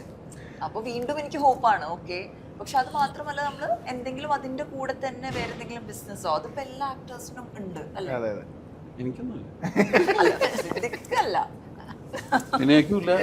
നിങ്ങൾ ഫുൾ ടൈം സിനിമ കിട്ടാത്ത ആൾക്കാരുടെ കാര്യമാണ് പറയുന്നത്. ഈ സിനിമയെ സംബന്ധിച്ചിടത്തോളം ഒരാളുടെ മനസ്സിലൊരു കഥ രൂപപ്പെടുന്നു, ആ കഥയിലെ കഥാപാത്രങ്ങളെ അവതരിപ്പിക്കാൻ അവരുടെ മനസ്സിലേക്ക് നമ്മൾ വരണം. വന്നെങ്കിൽ മാത്രമേ ഇത് കിട്ടുള്ളൂ, അല്ലാതെ ഇതിന് വേറെ മാർഗ്ഗമില്ല. നമ്മളതിനകത്ത് ചെയ്യേണ്ടതെന്ന് വെച്ച് കഴിഞ്ഞാൽ, അങ്ങനെ അവരുടെ ഓർമ്മയിൽ നമ്മൾ വരണം എന്നുണ്ടെങ്കിൽ അവരുടെ ഓർമ്മയിൽ നിൽക്കത്തക്ക കഥാപാത്രങ്ങൾ നമ്മൾ ചെയ്യണം. അപ്പോൾ നമ്മളൊരു സിനിമ ചെയ്യുന്നത് എന്തിനാണ്? നമ്മൾ ആ സിനിമ കണ്ടിട്ട് നമുക്ക് മറ്റ് 10 സിനിമകൾ കിട്ടാനാണ് നമ്മളൊരു സിനിമ ചെയ്യുന്നത്. അപ്പോൾ കിട്ടുന്ന അവസരങ്ങൾ മാക്സിമം യൂട്ടിലൈസ് ചെയ്ത് അതിൽ നമ്മൾ കൊടുക്കാവുന്ന എല്ലാ ഇൻപുട്സും കൊടുത്ത് നമ്മൾ മാക്സിമം പെർഫോം ചെയ്ത് കഴിഞ്ഞാൽ നമ്മളെ തേടി വരും. അത് അല്ലാതെ നമ്മളിപ്പോൾ നമ്മുടെ PR മോശം, അല്ലെങ്കിൽ നമ്മൾ വേറെ ആളുകളെ അപ്രോച്ച് ചെയ്യുന്നില്ല, അതൊന്നും ഒരു മൈനസ് അല്ല. നമുക്ക് വരാനുള്ളത് നമുക്ക് വരും. നമുക്ക് കിട്ടുന്നതിനോട് നമ്മൾ 100% നീതി പുലർത്തിക്കൊണ്ട് നമ്മളത് ഇൻവോൾവ് ചെയ്ത് കഴിഞ്ഞാൽ ഉറപ്പായിട്ടും കിട്ടും. അങ്ങനെ നിർത്താമെന്ന് തോന്നുകയേ വേണ്ട കേട്ടോ. ഇനി അങ്ങനെ തോന്നുക വേണ്ട. ഞാനിത് കൊണ്ടേ പോവുള്ളൂ, ഞാൻ ഇട്ടൊക്കെ അടിച്ചു തൂങ്ങി കിടക്കും, എനിക്കിത് തന്നേ പറ്റുള്ളൂ, എനിക്ക് ഇവിടെ അല്ലാതെ വേറെ എങ്ങും പോകാനില്ല. ഇതൊക്കെയാണ് ഞങ്ങളുടെയൊക്കെ മനസ്സിലുള്ളത്. അതുകൊണ്ട് നമ്മളെവിടെ പോകാനാണ്? ഞങ്ങൾക്ക് നിങ്ങൾ സിനിമകൾ തന്ന് ഞാൻ അഭിനയിച്ചേ പറ്റുള്ളൂ. പക്ഷേ അവിടെയൊക്കെ അഭിനയിക്കണമെന്നും നമ്മുടെ അഭിനയിക്കാനുള്ള കഴിവ് ജനങ്ങളെ കാണിക്കണമെന്നും നമ്മൾ എന്താ പറയുക, ഒരു കലാകാരൻ്റെ ഉള്ളിൽ ആ ഒരു വാസനയുണ്ടല്ലോ. എനിക്ക് പല കഥാപാത്രങ്ങളായിട്ട് ആളുകളുടെ മുമ്പിൽ വരണം എന്ന് മാത്രമേ ആഗ്രഹിക്കാവൂ. ബാക്കി എല്ലാം പുറകെ വരും. ഞാൻ വെറുതെ ചിലരോടൊക്കെ ചോദിച്ചിട്ടുണ്ട്, എന്താണ് ഇങ്ങനെ ഒരു ആക്ടർ ആവണം അല്ലെങ്കിൽ ഒരു ആക്ട്രസ് ആവണം എന്നുള്ളൊരു മോഹം വരാൻ കാര്യം? അത് ചേട്ടാ, എൻ്റെ കൂടെ പഠിച്ചതാണ് ഇന്ന ആക്ട്രസ്, അവള് ഇന്നാളെ ഞാൻ എന്നെ ഒരു സ്ഥലത്ത് വെച്ച് കണ്ടിട്ട് എന്നെ മൈൻഡ് ചെയ്തില്ല. അപ്പോൾ ഞാൻ അന്ന് തീരുമാനിച്ചു, എന്നാ ഇവളുടെ മുമ്പിലൊന്ന് തെളിച്ച് വരികയില്ല. നമ്മൾ ആരോട് വാശി തീർക്കാനുള്ളതൊന്നും അല്ല ഇത്. ഇപ്പം എന്നെയൊക്കെ എത്രയോ പേര് എങ്ങനെയെല്ലാ രീതിയിൽ ഇൻസൾട്ട് ചെയ്തിട്ടുണ്ട്. അത്തരം ഇൻസൾട്ടുകളുണ്ടാവും, വേദനകളുണ്ടാവും, നമുക്ക് അവസരങ്ങൾ നഷ്ടപ്പെടുമ്പോൾ വിഷമങ്ങളുണ്ടാവും. അതൊക്കെ സിനിമയിലല്ലാത്തവർക്കും ഇല്ലേ? എല്ലാവർക്കും ഉണ്ടാവും അത്തരം വിഷമങ്ങൾ. മറ്റൊരാളുടെ മുമ്പിൽ ചിലപ്പോൾ നമ്മൾ അടിച്ചു താഴ്ത്തപ്പെടും, അങ്ങനെയൊക്കെ ഉണ്ടാവും. അതൊക്കെ നമ്മുടെ ജീവിതത്തിൻ്റെ ഭാഗമാണ്. ചിലപ്പോൾ നമ്മൾ വിഷമിക്കും. അല്ലാണ്ട് ഉടനെയൊക്കെ അവരോടൊക്കെ നമ്മൾ പ്രതികാരം ചെയ്യാൻ പോയാൽ അതൊന്നും നടക്കില്ല. സിനിമയിൽ വരുന്നത് അതല്ലെങ്കിൽ എനിക്ക് എൻ്റെ കുടുംബത്തിൽ ഏറ്റവും സാമ്പത്തികമായി പിന്നോക്കം നിൽക്കുന്നത് എൻ്റെ ഫാമിലിയാണ്. എനിക്ക് എൻ്റെ ഫാമിലി പുറത്തേക്ക് കൊണ്ടുവരണം, അതിനുവേണ്ടിയാണ് ഞാൻ അഭിനയം എന്ന് പറയുമ്പോൾ അതൊക്കെ വേഗം നടക്കുമല്ലോ. അങ്ങനെയൊന്നും നടക്കില്ല. അതിന് വേണ്ടിയിട്ടുള്ളതൊന്നുമല്ല അഭിനയം. നമ്മൾ ഒരു കഥാപാത്രങ്ങളാവണം, അഭിനയിക്കണം, എനിക്ക് വേറെ ക്യാരക്ടേഴ്സായിട്ട് വരണം, എനിക്ക് അഭിനയിക്കാനുള്ള എൻ്റെ കഴിവ് എനിക്ക് ആളുകളെ കാണിക്കണം എന്നുള്ള അത്തരം ഒരു ചിന്തയോട് വന്നു കഴിഞ്ഞാൽ തീർച്ചയായിട്ടും കിട്ടും, വേറെ എങ്ങും പോകില്ല. സിംപിളി പറയുകയാണെങ്കിൽ പണത്തിനും പ്രശസ്തിക്കും അപ്പുറം നമ്മളെ നയിക്കുന്ന പണവും പ്രശസ്തിയൊക്കെ നമ്മുടെ പുറകെ വരും. അത് നമ്മുടെ അംബിഷൻ എന്ന് പറയുന്നത് നമ്മുടെ ജോലിയിൽ ലെവലിൽ എത്തുക, അല്ലെങ്കിൽ നമ്മുടെ പ്രൊഫഷനിൽ നമ്മൾ ഉയരുക എന്നുള്ളതായിരിക്കണം. അല്ലാതെ കാറോ ബംഗ്ലാവോ അതൊന്നും അംബീഷൻ അല്ല, അതൊക്കെ നമുക്ക് കിട്ടുന്ന സൗകര്യങ്ങളാണ്. അത് വന്നോളും, അത് നമുക്ക് വരാൻ വിധിച്ചതാണെങ്കിൽ വരും. അത് 3 Idiots'ൽ ഒരു നല്ല മെസ്സേജാണ്, ഹിന്ദി സിനിമയിലെ ലാസ്റ്റിൽ ഒരു നല്ല മെസ്സേജാണ് ഇട്ടിരിക്കുന്നത്. കാബിൽ ബനോ കാമയാബി ഝക്മാർ കെ പീछे പടേഗി. അങ്ങനെയാണ് മലയാളം കൂടി. Okay, you be competent. Okay, നിങ്ങൾ ഉള്ള കഴിവ് മാക്സിമം ലെവലിലെ കഴിവാണ് വേണ്ടത്, അത് ഏറ്റെടുക്കാനുള്ള ശ്രമം നടത്തിക്കോ. അപ്പോ സക്സസ് പുറകെ വന്നോളൂ. അപ്പൊ ഞാൻ ഇതിന്റെ ഒരു ഇന്റർവ്യൂവിന്റെ സെക്കൻഡ് ഫേസിലേക്ക് നിങ്ങളെ കൊണ്ടുപോകണം. കാരണം നമുക്ക് കുറച്ചുകൂടെ മധുരം വേണം, കുറച്ചുകൂടി ഫൺ വേണം, കുറച്ചുകൂടി ചിരി വേണം. ഞാൻ കുറച്ച് ക്വസ്റ്റ്യൻസ് കൊണ്ടുവന്നിട്ടുണ്ട്.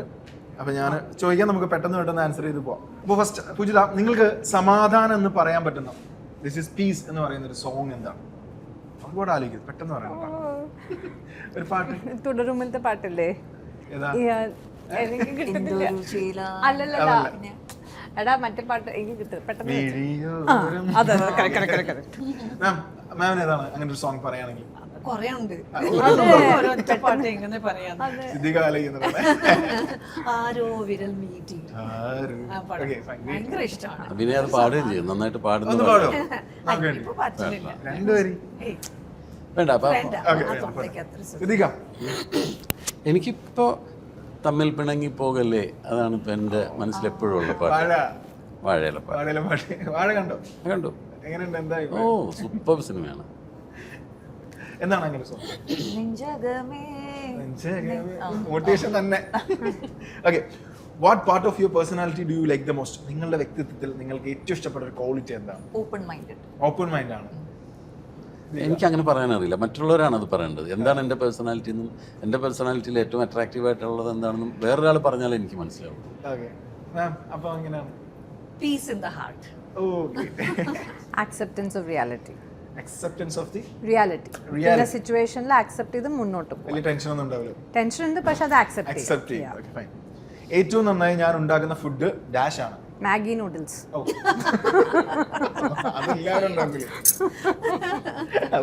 ഇഡ്ലിയും ചട്നി. ഇഡ്ലി ഉണ്ടാക്കും. പുട്ടുകടല. Fish curry. ഫിഷ് കറി ഏത് ഫിഷാണ് മോസ്റ്റ്ലി? അങ്ങനെയല്ല, ഏത് ഫിഷാണെങ്കിലും. പക്ഷെ ഏറ്റവും ഈ ചെറിയ ഫിഷാണ് കൂടുതൽ ഇഷ്ടം. ഈ ചാള അങ്ങനെയുള്ള ഫിഷാണ്, കൊഴുവ അങ്ങനെയുള്ള ഫിഷാണ്. അതിന്റെ കറി ഉണ്ടാക്കാനാണ് എനിക്ക് ഏറ്റവും ഇഷ്ടം. എന്തെങ്കിലും റെസിപ്പി ഉണ്ടോ പെട്ടെന്ന് പറയാൻ പറ്റി? എല്ലാവർക്കും അറിയാവുന്ന റെസിപ്പി. എന്തെങ്കിലും നമ്മുടേതായ മാജിക് ഉണ്ടോ? ഒന്നുമില്ല, മാജിക് ഒന്നുമില്ല. മറ്റു പലരും ചെയ്യണ കണ്ടിട്ട് ഫോളോ ചെയ്ത് ചെയ്യുന്നതാണ്. അത് ചിലപ്പോൾ അങ്ങ് ടേസ്റ്റി ആവും, അത്രേ ഉള്ളൂ. അഭിപ്രായമുള്ള കറിയാണ്. പിന്നെ ഞാൻ തന്നെ ഉണ്ടാക്കാറുണ്ട്, എല്ലാവരും കഴിക്കാറും ഒക്കെ ഉണ്ട്. പനീർ എഗ് ബുർജി. വെറൈറ്റി ആണല്ലോ. Paneer egg bhurji. Egg bhurji. Nice. Okay, ജന്മസിദ്ധിയായി നിങ്ങൾക്ക് കിട്ടിയെന്ന് നിങ്ങൾ കരുതുന്ന ഒരു ടാലന്റ് എന്താണ്? ചിരിച്ചോണ്ടിരിക്കുക. വലിയ ടാലന്റ് ആണ്. I mean like be positive, happy. Yes. Transparency in thinking. അടിപൊളി. Sir. Clarity of thoughts.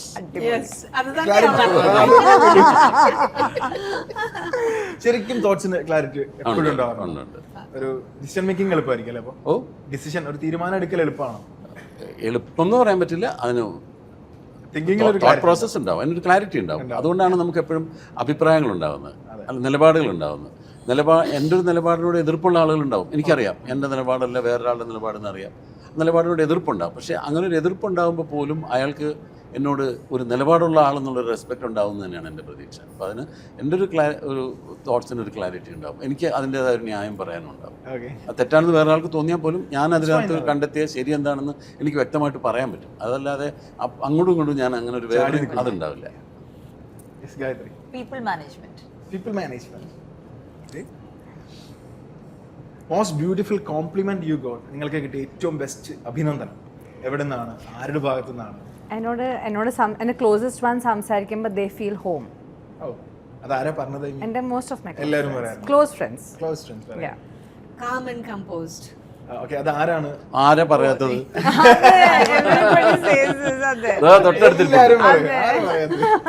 പറഞ്ഞിട്ടുള്ള ആള് തൊട്ടടുത്തിരുന്നു. സിദ്ദീഖൊക്കെ എങ്ങനെ കിട്ടിയ? ഒരുപാട് കോംപ്ലിമെന്റ്സ് കേട്ടിട്ടുണ്ട്, എന്നാലും ഹൃദയത്തിൽ തൊട്ടൊരു കോംപ്ലിമെന്റ് ഉണ്ടെങ്കിൽ? ഒരുപാട് കിട്ടിയിട്ടുണ്ട്. പക്ഷെ എനിക്കത് വേറെ ആളോട് പറയാൻ എനിക്കൊരു ചമ്മല. സിദ്ദിഖ് ഭയങ്കര മോഡസ്റ്റാ. സിദ്ദിഖിനെ കുറിച്ച് നല്ലതാണ്. സിദ്ദിഖിക്ക് അത് ആക്സെപ്റ്റ് ചെയ്യാൻ പറ്റൂല. എനിക്കത് ഞാനത് കേട്ടങ്ങ് മറന്നു കളഞ്ഞേക്കും. ഇപ്പൊ വേറെ ചിലർ ഇപ്പൊ എൻ്റെ അടുത്തൊക്കെ ഫോൺ ചെയ്യുമ്പോൾ പറയണ്ടേ എൻ്റെ മറ്റേ സിനിമ കണ്ടിട്ട് ഇന്ന ആളെ വിളിച്ചിട്ട് ഇന്നത് പറഞ്ഞു എന്ന് പറയും. അത് നമ്മൾ പറയുന്നതല്ല, അല്ലേ അവർ പറഞ്ഞു കേൾക്കണം. ഞാനിപ്പോൾ അതങ്ങനെ പറയുന്നത് ശരിയല്ലെങ്കിലോ? അല്ല, എന്നാലും ആരെങ്കിലും ഏതെങ്കിലും ഒരു പ്രതിഭ വേറൊരു സിദ്ദീഖിനെ ഒരു ദൈവതുല്യൊക്കെ കാണുന്ന ഒരാൾ പറഞ്ഞിട്ടുണ്ടോ എന്നാണ് ഞാൻ ഉദ്ദേശിച്ചത്. ദൈവതുല്യമായിട്ടല്ല, നമ്മള് വലിയ ലെജൻസ് ആണെന്ന് വിചാരിക്കുന്ന ആളിപ്പോൾ ഞാനൊരിക്കൽ പ്രിയൻ സാർ ഒരു മെസ്സേജ് അയച്ചു. മെസ്സേജ് അല്ല, പ്രിയൻ സാർ ചെയ്ത കുറേ പാട്ടുകൾ, ഇപ്പോൾ ഷാറൂഖ് ഖാനെ വെച്ചിട്ടുള്ളൊരു പാട്ട്, പിന്നെ മോഹൻലാലിനെ വെച്ചിട്ട് വേറൊരു പാട്ട്, അങ്ങനെ പലരും പല പാട്ടുകൾ പ്രിയൻ സാർ ഇങ്ങനെ. അപ്പം ഞാനിങ്ങനെ അത്ഭുതപ്പെട്ടു. പുള്ളി അങ്ങനെ ചെയ്യുന്ന ഒരാളല്ല. പുള്ളി ചെയ്ത പാട്ട് പുള്ളി എനിക്ക് അയച്ചു തന്നിട്ട് ഞാനല്ലെങ്കിൽ കണ്ടാൽ മതി എന്ന് വിചാരിക്കുന്ന ആളാണ് പുള്ളി. അല്ലാതെ പുള്ളിയായിട്ട് എനിക്ക് അങ്ങനെ പുള്ളി ചെയ്തൊരു പാട്ട് ഞാൻ ചെയ്തൊരു പാട്ട് കണ്ടോടുന്നു അയച്ചു തരേണ്ട ഒരാൾ അല്ല ഞാൻ. പുള്ളി അങ്ങനെ ചെയ്യാറുമില്ല. എന്തെങ്കിലും വിശേഷങ്ങൾ ചോദിക്കും, നമ്മൾ അങ്ങോട്ട് ചോദിച്ചാലും മറുപടി പറയും, അങ്ങനെയൊക്കെയുള്ള കാര്യങ്ങൾ പറയും, തമാശകൾ പറയും, അല്ലെങ്കിൽ വേറെ എന്തെങ്കിലും ഇതുപോലെ കോമഡികളൊക്കെ, വേറെ കോമഡികളൊക്കെ പുള്ളിയുടെ പടത്തിലല്ല അങ്ങനെയൊക്കെ അയച്ചു തരാം. അല്ലെങ്കിൽ ഞാൻ ഏതെങ്കിലും പുള്ളിയുടെ പടത്തിലൊരു തമാശ സീക്വൻസ് അയച്ചു കൊടുത്താൽ പുള്ളി ചിലപ്പോൾ അതിന് സ്മൈൽ ഇടും, അത്രയൊക്കെ ചെയ്യാറുള്ളൂ. അല്ലാണ്ട് പുള്ളി ഒരിക്കലും. അപ്പോൾ അങ്ങനെ കുറേ പാട്ടുകൾ, വേറെ കുറേ സീൻസൊക്കെ പുള്ളി ഇങ്ങനെ ഒരു 4-5 അയച്ചത്. അപ്പോൾ ഞാനിങ്ങനെ വിചാരിച്ചു എന്തെങ്കിലും അയച്ചു തരാം. അതിൻ്റെ താഴെ എഴുതിയിരിക്കുന്നു ഇങ്ങനെ, ഇതൊക്കെ ചെയ്ത ഡയറക്ടറാണോ പറയുന്നത് താനൊരു ഓസം ആക്ടറാണ്.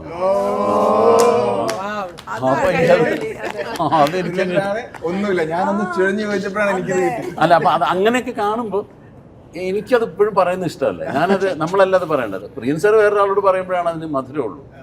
ഇപ്പം ചില ആളുകൾ അല്ലിപ്പോൾ ഒരുപാട് പേര് സംസാരിക്കുന്നത് സിനിമയിൽ ഒരുപാട് കേൾക്കും, ഇവരൊക്കെ കേട്ടിട്ടുണ്ടാവും. ഇപ്പോൾ വെറുതെ പറയുക ഗായത്രിയെ സിനിമയിൽ കൊണ്ടുവന്നത് ഞാനാണ് എന്നൊരാൾ പറയുമ്പോൾ നമുക്കത് കേൾക്കാൻ ഇഷ്ടമല്ല. ഗായത്രി പറയണം എന്നെ സിനിമയിൽ കൊണ്ടുവന്നത് ഇന്ന ആളാണ് എന്ന് പറഞ്ഞു. മാറ്റർ ഒന്ന് തന്നെയാണ്, പക്ഷെ അത് രണ്ട് സ്ഥലത്തു നിന്ന് കേൾക്കുമ്പോൾ ഒന്ന് കേൾക്കുമ്പോൾ നമുക്കൊരു ആത്മപ്രശംസയായിട്ടും മറ്റത് കേൾക്കുമ്പോൾ ഒരു ഗ്രാറ്റിറ്റ്യൂഡായിട്ടും തോന്നും. അപ്പോൾ എപ്പോഴും അത് കേൾക്കാനാണ് കൂടുതൽ ഭംഗി.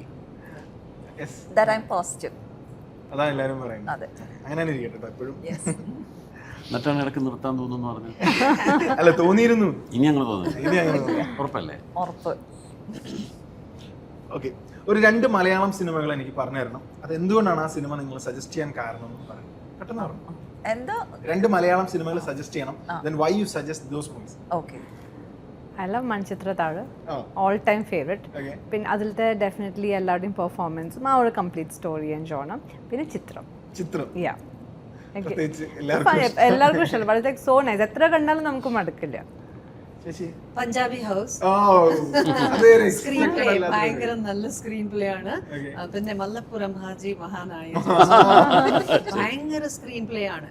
അത് പറ്റില്ല, അല്ലെങ്കിൽ എവിടെയെങ്കിലും ഇടയ്ക്കിലും ഒരു തെറ്റ് പറ്റി പോയാൽ പിന്നെ പോയി. അങ്ങനെയാണ്, ഒരു തെറ്റുമില്ലാത്ത എന്തൊരു സ്ക്രീൻ പ്ലേ. ചിരിച്ച് ചിരിച്ച് ചിരിച്ച് മതിയായി. ആ കൺഫ്യൂഷൻ 3-6 കൺഫ്യൂഷൻ തന്നെ സൂപ്പറാണ്. ആ കാലത്ത് ഒരുപാട് സിനിമകളുണ്ട്. അങ്ങനെ 2 സിനിമകൾ. ഒരു സിനിമ യവനിക എന്ന് പറയുന്ന മലയാള സിനിമയാണ്. അത് കുറച്ചൊന്ന് വിശദീകരിച്ച് പറയാം. യവനിക എന്ന് പറഞ്ഞ സിനിമ ഞാൻ കാണാൻ കയറിയത് ഞാനന്ന് കോളേജിൽ പഠിക്കുന്ന സമയത്താണ്. വേറൊരു ഹിന്ദി സിനിമ മൈമൂൺ തിയേറ്ററിൽ കളിക്കുന്നുണ്ട്. അപ്പോൾ അതിന് ടിക്കറ്റ് കിട്ടിയില്ല. തൊട്ടപ്പുറത്ത് ലുലുവിൽ യവനിക എന്ന് പറഞ്ഞ സിനിമയുടെ പോസ്റ്റർ കാണുന്നുണ്ട്. വേണു നാഗവള്ളി ഒരു ഉടുപ്പൊക്കെ ഇട്ടിട്ട് തോക്കൊക്കെ ആയിട്ട് ഇങ്ങനെ നിൽക്കുന്നത്. അപ്പോൾ അതിൻ്റെ ഒരു ഒട്ടും അട്രാക്റ്റീവ് അല്ലാത്ത പോസ്റ്ററും പിന്നെ ഗോപിച്ചേട്ടൻ്റെ ഒരു തല മാത്രമുള്ള പോസ്റ്ററും ഒക്കെയാണ്. മമ്മൂക്കയുടെ ഒരു ചെറിയ മുഖമുണ്ട്. മമ്മൂക്കൊക്കെ അന്ന് വരുന്നേ ഉള്ളൂ. ഇതിന് കിട്ടിയില്ല. അത് കയറി കാണാൻ എഴുതിയിട്ട് ഞാൻ അവിടെ കയറി സിനിമ കണ്ടു തുടങ്ങി. എനിക്ക് സിനിമയിലേക്ക് അങ്ങ് കയറാനും പറ്റുന്നില്ല. എനിക്ക് ആ ഹിന്ദി സിനിമയുടെ എനിക്ക് സനം തെരി കസം എന്ന് പറഞ്ഞ കമൽഹാസൻ്റെ സിനിമയാണെന്നാണ് എൻ്റെ ഒരു ഓർമ്മ. അപ്പോൾ എനിക്ക് സിനിമയിലേക്ക് കയറാൻ പറ്റുന്നില്ല. മറ്റേ സിനിമ കിട്ടാത്തതിൻ്റെ സങ്കടമാണ്. കുറച്ച് കഴിഞ്ഞ് പതിയെ സിനിമ ഇങ്ങനെ ഇൻട്രസ്റ്റിംഗ് ആവാൻ തുടങ്ങി. ഈ തബലിസ്റ്റ് അയ്യപ്പനെ കാണുന്നില്ല, അയ്യപ്പനെ അത് വന്ന് സിനിമ സൂപ്പർ സിനിമയായി. ഞാൻ ആദ്യം ചെയ്തത് അവിടെ നിന്ന് ഇറങ്ങിയിട്ട് ഫസ്റ്റ് ഷോക്ക് ടിക്കറ്റ് എടുത്തിട്ട് വീണ്ടും കയറി. കാരണം എനിക്ക് ആ സിനിമ തുടക്കം തൊട്ട് ആസ്വദിക്കണം. അതിനുശേഷം ഇന്ന് വരെ കഴിഞ്ഞ ആഴ്ച ഞാൻ ഇങ്ങനെ ഐപാഡിലിരുന്ന് കണ്ടതുൾപ്പെടെ ഞാനൊരു 50-ലധികം പ്രാവശ്യം ആ സിനിമ പലപ്പോഴായിട്ട് കണ്ടിട്ടുണ്ട്. ഫുള്ളായിട്ടല്ല, പലപ്പോഴായിട്ട് ഞാൻ അതിൻ്റെ പല സീൻസും ഒക്കെ ഇങ്ങനെ കാണും. അത് ആക്ടിങ്ങിന് ഇപ്പോൾ ഗോപിച്ചേട്ടൻ്റെ ആണെങ്കിലും തിലകൻ ചേട്ടൻ്റെ ആണെങ്കിലും നെടുമുടി വേണുവിൻ്റെ ആണെങ്കിലും, ഇപ്പോൾ ഉദാഹരണത്തിന് പറയാം, അശോകൻ്റെ ആണെങ്കിൽ ആരുടെ ആണെങ്കിലും അത് ഒരു സിനിമ നന്നാവുമ്പോൾ എല്ലാം നന്നാവും. ഇപ്പോൾ ഉദാഹരണത്തിന് നാടകത്തിന് സിനിമ കണ്ടിട്ടുള്ളത് കണ്ടിട്ടുണ്ടോ? ഒരു നാടക ട്രൂപ്പാണ്. ഒരു നാടക ട്രൂപ്പിൽ എല്ലാവരും കൂടെ പടം ഓപ്പൺ ചെയ്യുന്ന അതാ ഭാവന തിയേറ്റേഴ്സ് എന്ന് പറഞ്ഞിട്ട് നാടക ട്രൂപ്പിൽ നിന്ന് നാടകത്തിന് വേണ്ടിയിട്ട് എല്ലാവരും കൂടെ വണ്ടി കയറി പോകാൻ പോവുക. അപ്പോൾ ഇങ്ങനെ എല്ലാവരും ഇങ്ങനെ വണ്ടിയിലൊക്കെ കയറി, അപ്പം മഴ നനഞ്ഞിട്ട് അവിടെ കിടപ്പുണ്ട്. ഒരാൾ അതിൻ്റെ മുകളിൽ ഇതൊക്കെ ഇട്ട് ഇങ്ങനെ കെട്ടുന്നുണ്ട്. അപ്പോൾ ട്രൂപ്പിൻ്റെ ഉടമസ്ഥൻ തിലഞ്ചേട്ടൻ വന്നിട്ട് പറയും, എടാ ശരിക്കും വലിച്ചു കെട്ടിട്ടാ, ഇന്നലെ ഭയങ്കര മഴയായിരുന്നു. ഈ നെടുമുടി വേണു ഇവിടെ നിൽപ്പുണ്ട്, ഒരു മീശയൊക്കെ ഇങ്ങനെ വരച്ചു. അപ്പോൾ നെടുമുടി വേണു പറയും, അതെ ഭയങ്കര മഴയായിരുന്നു. അപ്പോൾ തിലഞ്ചേട്ടൻ, എന്നാ ബാലഗോപാലിനെ അകത്തേക്ക് കയറിക്കോ, പുറത്ത് നിന്നാ കുളിരും. ഇത് പറയുമ്പോൾ നമുക്ക് മനസ്സിലാവും ഈ ബാലഗോപാലിന്റെ ക്യാരക്ടർ എന്താ. അതുപോലെ മഴ പറയുമ്പോഴും ഇല്ലേ എന്താണ് ഈ ബാലഗോപാലൻ എന്നുള്ള തിലകഞ്ചേട്ടൻ്റെ ഒരു നോട്ടത്തിലും കുളിരും എന്ന് പറഞ്ഞു നമുക്ക് പിടിയിട്ടു. അങ്ങനെയാണ് അതിൻ്റെ ഒരു ആക്ടിങ് ആണെങ്കിലും. ഞാൻ ജോർജ് സാറിനോട് ഇതിനെ പറ്റിയിട്ട് ഒരുപാട് സംസാരിച്ചിട്ടുണ്ട്. ഈ സിനിമ എനിക്ക് എത്ര അതിനെപ്പറ്റി പറഞ്ഞാലും അതിൻ്റെ സസ്പെൻസ് എലമെൻ്റ് കൊണ്ടൊന്നും അല്ല. അതിൻ്റെ ഓരോ ഷോട്ട് അതിനെടുത്തിരിക്കുന്നതും ഓരോരുത്തരുടെ അഭിനയവും എല്ലാം കണ്ട് പഠിക്കാനുള്ള സിനിമ പോലെ എനിക്ക് തോന്നിയിട്ടുണ്ട്. രണ്ടാമത്തെ ഒരു സിനിമ ടെർമിനേറ്റർ 2 ആണ്. അതിന് ഞാൻ ഇഷ്ടപ്പെടാൻ കാര്യം വെച്ചാൽ, ഞാൻ എൻ്റെ മോൻ ഷഹീൻ, അവനൊരു 3 വയസ്സൊക്കെ ഉള്ള സമയത്താണ് എനിക്ക് ആദ്യമായിട്ട് എൻ്റെ VHS കാസറ്റ് കിട്ടുന്നത്. ഞാൻ എനിക്ക് ദുബായി പോയപ്പോൾ VHS കാസറ്റ് കിട്ടി, നല്ല ക്വാളിറ്റി പ്രിൻ്റ്. ഞാൻ വീട്ടിൽ കൊണ്ടുവന്ന് സിനിമ കണ്ട് ഒരു ടി വിയിലാണ് കാണുന്നത്, 20 ഇഞ്ച് ടി വിയിലാണ് കാണുന്നത്. കണ്ട് ഞെട്ടിപ്പോയി. അന്ന് നമ്മൾ ഈ ഇങ്ങനെയുള്ള അനിമേഷനൊക്കെ അതിനകത്ത് ആദ്യമാണല്ലോ വരുന്നത്, വില്ലൻ ഇങ്ങനെ രൂപപ്പെട്ട് വരുന്നത്. അപ്പോൾ ഈ 3 വയസ്സുള്ള മോൻ ഇത് കണ്ട് എൻ്റെ മടിയിലിരുന്നിട്ടാണ് ഇത് കാണുന്നത് രാത്രി. അവൻ ഉറങ്ങാതെ ഇതിന്ന് കണ്ടു. അവന് പിറ്റേ ദിവസം ഇട്ട് കൊടുത്ത് കണ്ടു. എപ്പോൾ പാല് കുടിക്കണമെന്നുണ്ടെങ്കിലും ഇതിട്ട് കൊടുക്കണമെന്നുമായി. അവസാനം ഈ കാസറ്റ് ഉരഞ്ഞുരഞ്ഞ് ഫുൾ സ്ക്രാച്ചായി. ആർണോൾഡ് ഷ്വാർട്സ്നെഗറിനെ ഒന്നും നമുക്ക് കാണാൻ പറ്റാതെയായി. അത്രയും പ്രാവശ്യം ഇത് പ്ലേ ചെയ്ത് അപ്പോഴേക്കും പിന്നെ വീഡിയോ CD വരാൻ തുടങ്ങി. അപ്പോൾ ഇതിൻ്റെ വീഡിയോ CD വാങ്ങിച്ചു കൊടുത്തു. അപ്പോൾ ഈ കാസറ്റിലിട്ട് കണ്ടുകൊണ്ടിരിക്കുന്ന സമയത്താണ് ഇത് തിയേറ്ററിൽ ഇവിടെ റിലീസാകുന്നത്. എനിക്ക് ദുബായിൽ നിന്ന് നേരത്തെ കിട്ടിയതാണ്. അപ്പോൾ ഇവിടെ റിലീസായി തിയേറ്റർ. അപ്പോൾ ചെറുതാണ്. അങ്ങനെ ഞാനപ്പോൾ ഇവന് ഇഷ്ടമായതുകൊണ്ട് ഞാൻ ഇവനെ കാണിക്കാൻ വേണ്ടിയിട്ട്, ഈ സിനിമ കാണിക്കാൻ വേണ്ടി തിയേറ്ററിൽ കൊണ്ടുപോയി. അപ്പോൾ എന്തോ ഞാനിത് ടെർമിനേറ്റർ 2 ആണെന്നൊന്നും അവനോട് പറഞ്ഞിട്ടൊന്നുമില്ല. നമുക്ക് സിനിമ കാണാൻ പോകാമെന്ന് പറഞ്ഞ് ചെന്നിരുന്ന് സിനിമ തുടങ്ങി. ഫസ്റ്റ് ആ ഓപ്പണിംഗ് സീക്വൻസ് ഉണ്ടല്ലോ, ഇവർ മറ്റ് ഗ്രഹത്തിൽ നിന്ന് ഓരോരുത്തർ വന്ന് വീഴും.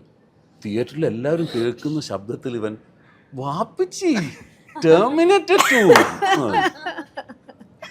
സന്തോഷം കൊണ്ട് പറഞ്ഞു. പിന്നെ ഇത് വീഡിയോ CD കാണുന്നു, ഇതിനെ കാണുന്നു. ഇതെല്ലാം കഴിഞ്ഞ് ഇവൻ പഠിച്ചു. +2 കഴിഞ്ഞ് ഇവന് UK പോയി പഠിക്കണമെന്ന് പറഞ്ഞു. UK പോയി പഠിച്ചു. 3 വർഷം കഴിഞ്ഞ് തിരിച്ചു വന്നു. അപ്പോഴേക്കും നമ്മൾ വീട്ടിൽ ഹോം തിയേറ്ററായി. ബ്ലൂറേ വീഡിയോ പ്ലെയർ ഇറങ്ങിയ സമയത്താണ്. അപ്പോൾ ഒരു ദിവസം ഞാൻ രാത്രി ഷൂട്ടിംഗ് എല്ലാം കഴിഞ്ഞ് വരുമ്പോൾ മുകളിൽ ഇങ്ങനെ ശബ്ദം കേൾക്കുന്നുണ്ട്. ഞാൻ ചെന്ന് തുറന്നു നോക്കിയപ്പം 23 വയസ്സുള്ളവൻ അപ്പോഴിരുന്ന് ടെർമിനേറ്റർ 2 ഞാൻ ഒരു സിനിമ ഒരാളുടെ ജീവിതത്തെ സ്വാധീനിക്കുന്നതാണ്. ഞാൻ ഇവൻ ഇത്ര കണ്ടിട്ടൊന്നും മതിയായിട്ടില്ല. ഇതെല്ലാം കഴിഞ്ഞ ആഴ്ച ഞാൻ നോക്കുമ്പോൾ സ്റ്റാർ മൂവീസിലാന്ന് അപ്പോഴും വായി പൊളിച്ച് അതിൻ്റെ മുമ്പിൽ. അപ്പോൾ ഒരു സിനിമ എത്രമാത്രം ഒരാളുടെ ഉള്ളിലേക്ക് ഇറങ്ങി ചെല്ലുന്നു എന്ന്, ഇതാണ് ഈ ക്ലാസിക്സ് എന്ന് നമ്മൾ ഉദ്ദേശിക്കുന്നത്. ഇത്രയും പ്രാവശ്യം അതിലൊരു മടുപ്പ് വരുന്നില്ല. അപ്പോൾ അങ്ങനെ 2 സിനിമകളാണ് എനിക്ക് എടുത്തു പറയാൻ ഇഷ്ടം. ഒന്ന് വാപ്പ 500 പ്രാവശ്യം കണ്ടതും, ഒന്ന് മോൻ 500 പ്രാവശ്യം കണ്ടു. അങ്ങനെ 2 സിനിമകളാണ്. ഒരെണ്ണം രാവണപ്രഭു. കാരണം ലാലേട്ടന്റെ ഫാദർ പെർഫോമൻസ് അതിന്. പിന്നെ ഒരെണ്ണം നന്ദനം. കാരണം നമുക്ക് ലാസ്റ്റ് സീനിൽ കിട്ടുന്ന ഗൂസ് ബംസ്. 2 സിനിമയല്ലേ പറയുന്നത്? അതെ, 2 ഞാനുള്ള സിനിമ. അങ്ങനെയല്ലേ ഞങ്ങൾ ഭയങ്കര ഫ്രണ്ട്സ് ആയത്. അത് ശരി. ഓക്കെ, എന്തായാലും ഒരുപാട് മധുരമുള്ള ഇന്റർവ്യൂ തന്നെയായിരുന്നു. എനിക്ക് ഭയങ്കര സന്തോഷമായി. പക്ഷെ എനിക്ക് രാവിലെ വരെ സംസാരിക്കണമെന്നുണ്ട്, പക്ഷെ അത് പറ്റൂലല്ലോ, സമയക്കുറവുണ്ട്. എന്തായാലും മധുരമീ ജീവിതം തിയേറ്ററിലേക്ക് വരികയാണ്. ഉടനെ തന്നെ റിലീസ് ഉണ്ടാകുമെന്ന് വിശ്വസിക്കണം.